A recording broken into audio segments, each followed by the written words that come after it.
Chague actors kutoka katika nchi yote. The best actors of Kenya are going to perform this play and they are going to showcase it in a public function hapa Kenya, ambayo tuta-invite wa Kenya wote wakuja watch play ndio wajue kwamba ni nini haswa ilikuwa katika mchezo huu wa kuigiza. Pengine mheshimiwa, wameprefer charges gani? Sorry nimefika hapa, naitwa Tom. Wamefungua sale wakaniambia unaweza enda. Wameniachilia bila kuniuliza chochote, bila kuniambia chochote. So mimi nataka kusema kwamba kuna haki zangu zimehujumiwa kwa sababu nimefungwa bila kuambiwa nimefungiwa nini.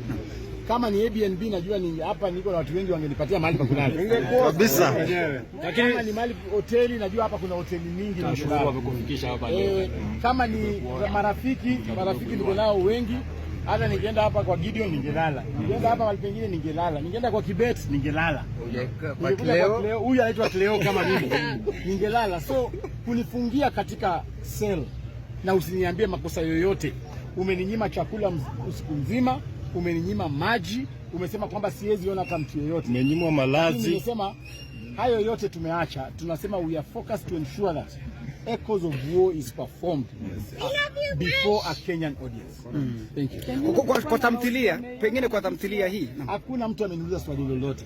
DCI walinipata kule Kirobon, wakanipiga tear gas, wakaharibu gari yangu ile official ikaharibiwa, wakanitoa kwenye gari, wakanipeleka kwa msituni usiku nzima.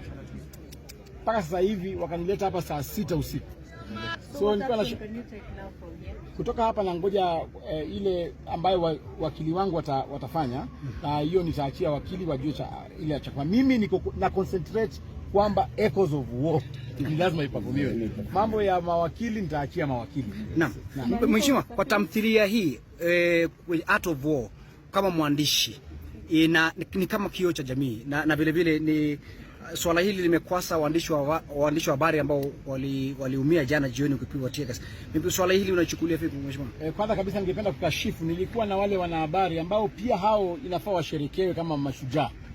Walikuwa na sisi, mliona yule mwandishi wa habari Mary Ann Chebet ambaye alipigwa na tear gas na pia walikuwa wanatumia live bullets. So kama watu wachache kama waandishi wa habari wanafanya polisi watumie live bullets, saje ile wakati Gen Z watajitokeza kwa wingi wa demand rights zao, mtawaua kila mtu Kenya.